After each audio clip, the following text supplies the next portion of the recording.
Hey you guys, welcome back to my channel. There's been so much happening in the Idaho 4 Moscow murder case. We have a suspect. They have arrested Bryan Kohberger. And this morning, I did a live stream where we went over that arrest affidavit. It was sealed until Bryan made it back to Idaho. And there was a lot of things that came out. They actually explained to us how they found Bryan, like what led them directly to him. We got to find out about the DNA, which is super interesting. I'm going to go over some of the key points. So Bryan Kohberger, he made his first appearance in a Moscow, Idaho courtroom where the judge ordered him to be held without bail. That was this morning, January 5th, 2023. That happened around, I think it was like 10 o'clock this morning. He was appointed a public defender. Now, while he was in court, he showed zero emotion. There were 11 family members of the murder victims present. Now, I'm uploading a video right now of what took place in court. When he initially sat down, he gave his public defender a brief smile, and it was almost like he went to smile to like kind of greet her, but then realized like, I don't need to be caught smiling. So it was like, you know, like, oh, stop it, you know. So in this affidavit, we figured out, they basically told us how they figured out that Bryan was, you know, the murderer. So they first found, you know, the video surveillance footage of this car, this Hyundai Elantra. So they found that car. They showed this car to some sort of car expert, and he was able to say, okay, that appears to be a Hyundai Elantra between the years 2011 to like 2016. They then ran like a DMV database to find out all the white Hyundai Elantras in the area. They then, this is so wild. So they then, like after viewing all the footage, they noticed this white Hyundai Elantra come through in front of the home that the Idaho 4 lived in several times. Like weeks leading up to this murder, this car is caught on video surveillance, always coming in the same way and leaving out the same way, coming in the same way, leaving out the same way. On the night of the murders, though, you see the car come in shortly before the murders take place and then go out like a different way. And they said this way was actually towards Pullman, Washington. So then they, knowing, you know, well, WSU is about 8 miles that way, let's see if we look at security footage from WSU, if they have anybody there. Is there a white Elantra there, a white Hyundai Elantra at that college? So they started pulling surveillance from WSU and found that there was a white Hyundai Elantra. They were able to get the license plate information. They were able to run it, find out that it was Bryan Kohberger's. Then at that point, they were able to get his phone number. He was pulled over, I think it was back in August, like not far from the home, the Idaho 4 home. He was pulled over not far from there, like I think it was like back in August, and he gave them a phone number. And they ran that phone number. It came back to him. So now at this point, the white car matches. We know that he was there several times leading up to this happening. We know that he's going to WSU. So they start watching all this footage. They're seeing him going for weeks. Then with this phone number, they pull like a historical report of his phone, of what not databases, but towers it was pinging off during the times that the car was seen going to, going around the home. Because this car was seen several times in the weeks leading up to this murder going over there by that address. So then they ran this report to see that yes, on several of the occasions when that Hyundai Elantra was driving over to Moscow, Idaho, you know, right there where the Idaho 4 were living when this murder took place, the phone was pinging off towers close to that residence. Like normally it would ping off a tower close to WSU, but there was like 2 instances that it pinged off the Idaho 4. Now, of the night of the murder, it did not ping close to the Idaho 4 murders. It actually stopped reporting to the network at a certain time that night. I don't remember what the time was, but it stopped reporting to the network that night and then picked back up like the next morning. So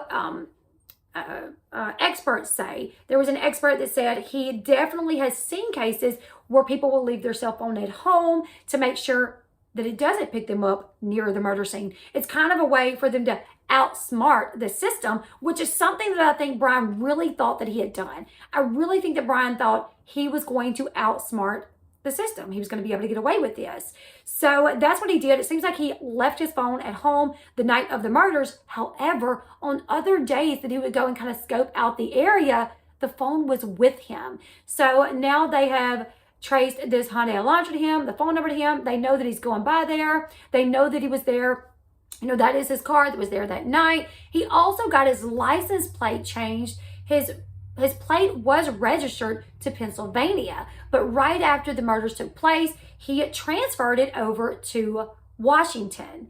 And that probably was another tactic to try to throw them off, like in case they saw his car and they saw the plate. I don't know, that could have potentially been a tactic. I'm really not sure, but that was one way that they were able to narrow it down.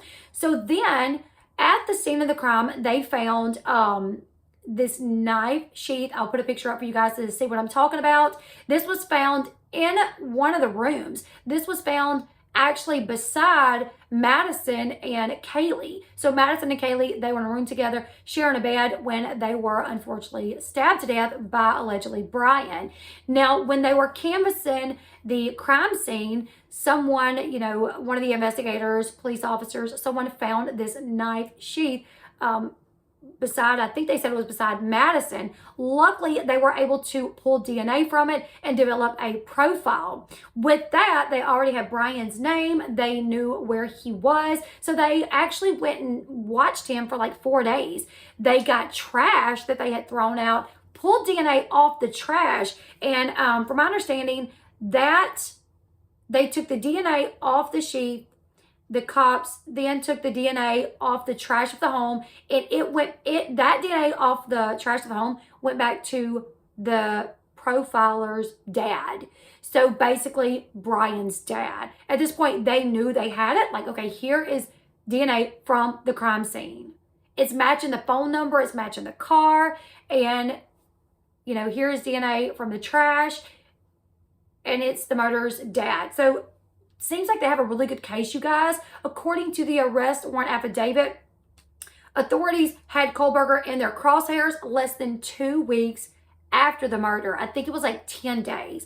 Now, I followed this case not as closely as others, but I do remember there being a little bit of outrage towards the police, investigators, you know, people saying like, y'all have nothing, y'all are not doing y'all's job. So to hear that they actually knew or had a suspect in 10 days, that's interesting to hear. That is very interesting to hear. Cops were on the hunt for that white Hyundai Elantra just within days, like 2 days of the murders. So it happened pretty quickly. Like they said in the press conference though, they were just holding all their information really close to their chest.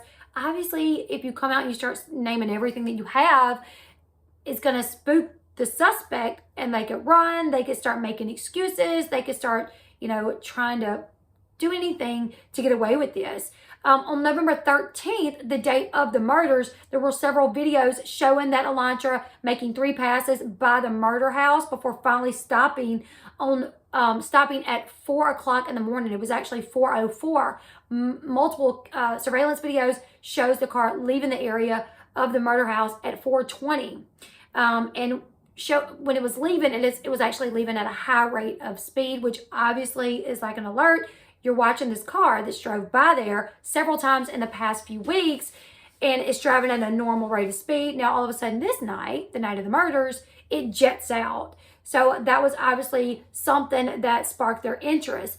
Police initiated a video canvass around the murder scene. It appears the car traveled toward, like I said, WSU, which Kohberger attends. It's just 10 miles, it's actually 8.4 miles from the home. On November 25th, cops released info to law enforcement that they were on the lookout for a white Hyundai Elantra. On November 29th, a WSU cop pulled up a hit on Kohberger's vehicle and license plate number. Cops went to his apartment in the middle of the night and observed the white Hyundai Elantra sitting in the driveway. Now, what we didn't know was that one of the survivors in the murder house said that she actually saw a man about 5'10", maybe a little bit taller, not very muscular, but athletically built with bushy eyebrows, wearing like a mask covering his nose and his mouth. Now, we didn't hear this before, so this is really interesting to know this, but one of the other roommates that made it, Dylan actually heard a few things. So Dylan heard what she thought was Kaylee playing with her cat. She then later thought she heard Kaylee say, "There's someone in here." And then she heard a man's voice saying, "It's okay, I'm gonna help you." A few moments later, she thought she heard Kaylee crying, to which she opened her door and saw this 5'10" figure with bushy eyebrows wearing a mask walking right past her. She says she just, shocked in fear, she just froze. And thankfully, this man just walked out. This man, to which we now believe to be Bryan. And that was one thing that cops also stated, was that her description also matched the description of Bryan. Bushy eyebrows, he's tall, he's not muscular. So like I said, she only looked out of her bedroom because she heard a female voice, believed to be Kaylee's, saying, "There's someone here." She also notes that she looked out of like the blinds to try to kind of see what was going on. She says she heard the male voice saying, "It's okay, I'm going to help you." Now, one thing that is scary is, one thing that we were all kind of led to believe, is that they were killed in their sleep. They did note that some of them did look like they could have had defense wounds, where maybe they woke up in the middle of the night and was trying to. But to hear Dylan say, or for us to know that Dylan's heard Kaylee saying, "I think there's someone here," and to know that Bryan said, "It's okay, I'm going to help you," that tells us she was awake. Also, Kaylee was crying as he left. So to me, it seems like she was still alive, obviously, and that's very sad to even think about. But it seems like she was in fact alive, and he knew that he had did so much damage that there was no way that she was going to make it. It definitely seems like he did not see Dylan as he passed the room, though. And I do believe if he would have seen Dylan would not be here today. Now, cops did get a driver's license picture of Kohberger, who had his height listed at 6 foot, his weight at 185, and the picture did show that he had bushy eyebrows. Cops say that they also saw WSU cameras showing Kohberger's car leaving the campus area around 2:44 a.m. in the morning on the morning of the murders, November 13th. They also have the cell phone records that show that on the night of the murders at 2:47 a.m., the phone left the residence, traveled south through Pullman, but then it stopped reporting. Picked back up around 5:30 in the morning. If that's not really telling, I don't know what it is. But it shows you that, like, him studying criminology, I think he thought your phone will stop reporting to a network or stop pinging off a tower if you put it on airplane mode or if you turn it off. So more than likely, he got to a certain point still in Washington and he wanted to turn that off. That way it would appear like he never left Pullman. That's what I would think. But it definitely seems like he was deliberately trying to conceal his travels that night. Now, they also have WSU cameras footage showing him returning back on campus at 5:25 a.m. Cell phone records indicate that Bryan returned to the scene of the crime just a few hours later between 9:12 a.m. and 9:21 a.m. That's kind of wild. I mean, also it's worth noting that the phone call to 911 was not put in until 11:58 a.m. We don't know why that is. We don't know, because Dylan made the statement that she saw a masked man in the home heard Kaylee crying, so not sure. She could have froze. She could have just kind of disassociated. We don't know, but that call was not put in to 911 until several hours later. Also, the cell phone records show that since June 22nd, he has been near the murder house at least 12 times prior to the murders. That were typically late in the evening or in the early morning hours. So there it is, you guys. That's kind of the information that we got from the affidavit. Also, Bryan applied for an internship at Pullman PD in the fall of 2022. God, I've heard stories like this. You see it on Lifetime movies where it's like a cop that's killing people, or like a lawyer or somebody that thinks they can get away with it. I used to watch this one movie, or I watched it. I don't even remember what it is. It's like the cleanup crew was committing the crimes. I think that's what it was. Like the cleanup crew, the people that they would call in to clean up the crime scene was committing the crimes. It was like the wildest thing. I don't really remember it that well. But that's where we're at, you guys. I wanted to do a shorter version video of what all we found out on the affidavit. I have a video uploaded of him in court today as well. He seemed pretty stoic the whole time. Like I said, he walked in, gave his court-appointed attorney a nod, gave her like a slight smile before it seemed like he realized, like, I don't need to be caught smiling, and just remained quiet for the most part, except answering and acknowledging the judge, saying, yes, I understand my charges. Yes, I have a court-appointed attorney. And that was kind of it, you guys. I'm going to continue to keep you guys updated. So if you want to follow this case, please consider subscribing to the channel. Give this video a thumbs up. Leave me all your thoughts in the comment section below, and I'll see you guys in the next one. Bye, everyone.